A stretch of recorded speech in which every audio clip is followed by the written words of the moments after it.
Assalamualaikum. Kami daripada Akademi Pengajian Islam sedang menekan program bernama Islamic Studies at UM. Jadi di sini kita akan membincangkan perkara-perkara berkenaan penyelidikan yang dijalankan oleh pensyarah-pensyarah di Akademi Pengajian Islam. Jadi di sini kita ada Prof. Madya Dr. Cik Zarina binti Saari, Timbalan Pengarah Penyelidikan dan Pembangunan yang juga merupakan seorang Profesor Madya di Jabatan Akidah dan Pemikiran Islam, Akademi Pengajian Islam. Jadi saya dimaklumkan doktor sedang menjalankan sebuah penyelidikan bertajuk Integrated Psycho-Spiritual Therapy, Intervention on Drug Addiction. Sekiranya boleh doktor terangkan lebih banyak berkenaan dengan latar belakang penyelidikan ini? Okey. Bismillahirrahmanirrahim. Alhamdulillahirabbil alamin wassalatu wassalamu ala asyrafil anbiya'i wal mursalin wa ala alihi washabihi ajma'in. Terima kasih Puan Liana di atas jemputan untuk bersama kita pada dalam program ini pada hari ini. Alhamdulillah, tajuk ataupun penyelidikan yang saya dan tim jalankan berkenaan dengan drug addiction ini sebenarnya merupakan satu program di bawah MRUN, Translational Research Grant Scheme, di bawah MOHI lah dan sebenarnya yang kami jalankan ini adalah merupakan salah satu daripada projek penyelidikan yang berada di bawah program, iaitu Overcoming the Effects of Drug Addiction, yang diketuai oleh Dr. Muhammad Sayuti Abdul Karim daripada Fakulti Engineering. So bersama dengan kami ada 3 lagi projek iaitu yang diketuai oleh Prof. Madya Dr. Rushdi Abdul Rashid daripada PPUM dan beliau mengkaji tentang penggunaan metadon di kalangan para penagih. Yang kedua oleh Dr. Muhammad Sayuti sendiri yang mengkaji tentang pembinaan sebuah mesin untuk mengagihkan metadon. Dan yang ketiga oleh Dr. Mahanun Abdul Jalil daripada Pusat Asasi Sains yang membantu para penagih untuk belajar tentang penanaman pokok pisang dan juga cendawan.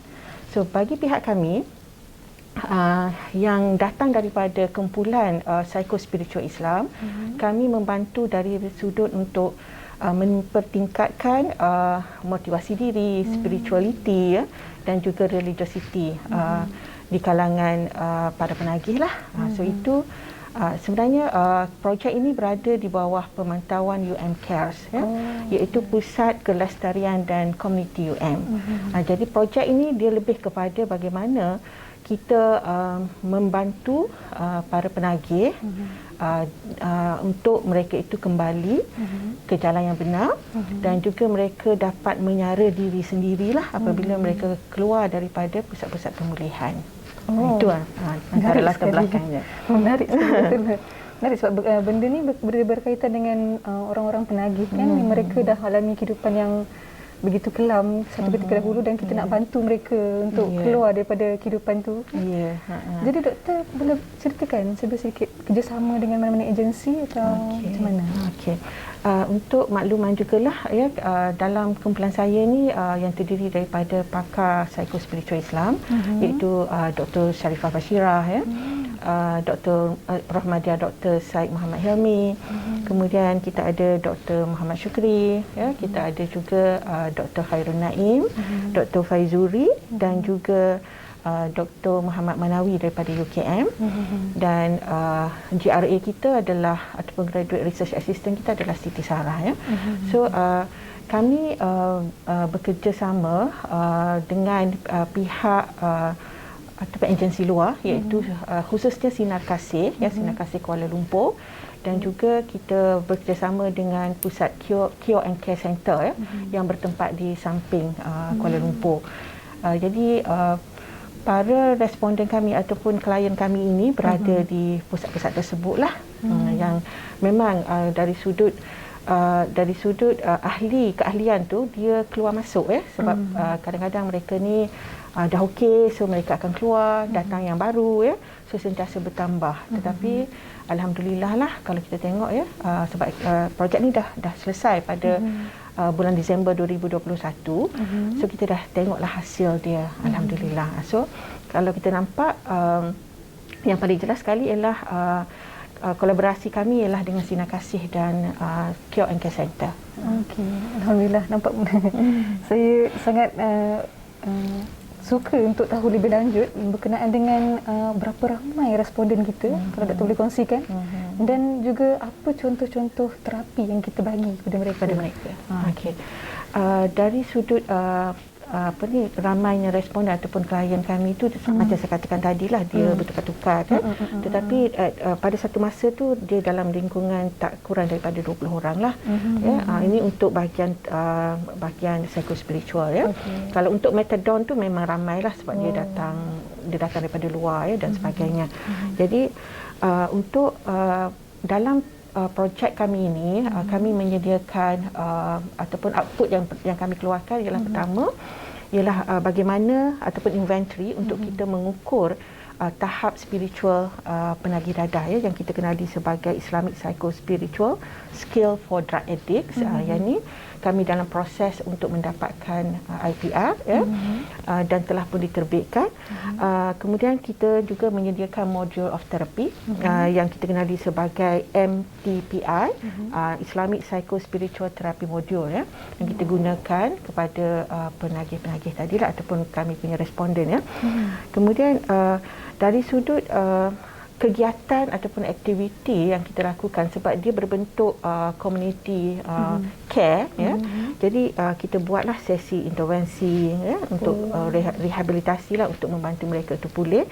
So antaranya kita buat dalam group discussion kita buat juga dalam individual sesi kalau dia orang ada masalah dan sebagainya jadi yang individual sesi ni pun kita tengok case by case lah, tidak semua Kemudian kita buatlah yang biasa-biasa seperti pengajaran Al-Quran, sembahyang berjemaah, pengajaran akidah, ibadah akhlak dan sebagainya.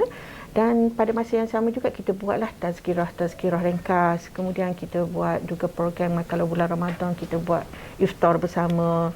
Kita adakan barbecue bersama dan alhamdulillah barbecue kali pertama kita buat dihadiri oleh Naib Chancellor sendiri iaitu Prof Insinyur Datuk Hamdi lah sendiri yang datang untuk melihat projek tersebut Kemudian kita buat jugalah outdoor, bawa dia orang pergi hiking dan sebagainya. Jadi banyak sebenarnya program-program yang kita boleh lakukan kepada mereka ini dan alhamdulillah sambutannya bagus. Walaupun kita menghadapi jugalah masalah-masalah. Kadang-kadang kita tahulah ada cara mereka ni yang masih lagi ada trigger untuk ambil terlibat, keinginan untuk terlibat dan sebagainya, yang tu akan ada masalah lah sedikit tapi kita cubalah atasi. Kadang-kadang yelah bila manusia ni kadang-kadang kita tak berjaya juga kan. Betul, kita tak tahu apa yang dalam hati mereka fikir apa kan. Betul.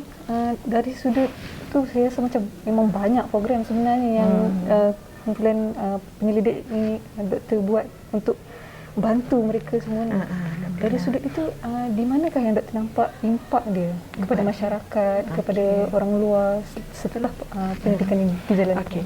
Penyelidikan di bawah UMCAF sini dia kena ada dua at least satu impak kepada komuniti dan satu lagi impak kepada bukan target kita tetapi dia menjadi sebagai orang sampingan Jadi dalam kajian ini pertama kita bagi impak kepada tadilah responden kita, klien kita iaitu penagih dadah. So kita setelah habis kita tanya balik, kita perhatikan balik tengok mereka tu ada perubahan ke tidak dan sebagainya. Alhamdulillah kat situ maknanya kita boleh membantulah Dan yang keduanya ialah disebabkan salah satu daripada perkara yang kita kena lakukan ialah kita kena melatih orang lain untuk bantu jadi facilitators untuk jalankan intervensi. So kita buat latihanlah kepada beberapa orang pelajar daripada Akademi Pengajian Islam ada berapa orang saya tak ingat dah kemudian kita cuba juga supaya salah seorang daripada ataupun beberapa orang daripada responden itu turut menjadi facilitator, tapi setakat ni yang tu kita tak mampu buat. Tapi kita dah latih orang lain lah ya, orang lain yang di luar, dan mereka ini bantu kita untuk jalankan projek ini. So disebabkan ini juga yang insya-Allah ya, kumpulan besar kami ini, program ini kita sedang berusaha untuk mencari dana untuk kita teruskan lagi lah, yang kita perluaskan kepada penjara dan sebagainya. So semua benda ni kita masih dalam perbincangan, cuma kekangannya ialah keuangan. Dari sudut kolaborasi daripada luar tu dah ramai bersetuju, tapi masing-masing tak ada keuangan. Itu yang kami nak kena carilah insya-Allah. Saya lihat program penyelidikan yang Dr. buat ni memang satu benda yang sangat membantulah untuk kita punya umat sendiri di masa akan datang, dan juga masyarakat untuk sedar dan bantu, saling membantu. Bila Doktor berkongsikan cara ni, insya-Allah kita pun boleh cuba kan untuk buat apa yang kita boleh mampu, untuk berikan yang terbaik untuk agama kita juga, insya-Allah. Insya-Allah. Jadi Doktor, saya rasa sekian itu sahaja. Sepatah dua kata untuk para pendengar kita. Okey, terima kasih Puan Liana. Salah satu daripada tujuan kita buat penyelidikan ialah kalau kita dari sudut akademiknya ialah penerbitan lah ya. Dan alhamdulillah untuk projek ini kita berjaya terbit dalam 2 Scopus ya, 2 Scopus. So dia memenuhilah kehendak dari sudut requirement penyelidikan itu sendiri. Dan untuk rakan-rakan di luar sana ya, sebenarnya banyak lagi yang kita boleh teroka ya dalam penyelidikan ini, terutama kita yang berada di pusat pengajian tinggi ya.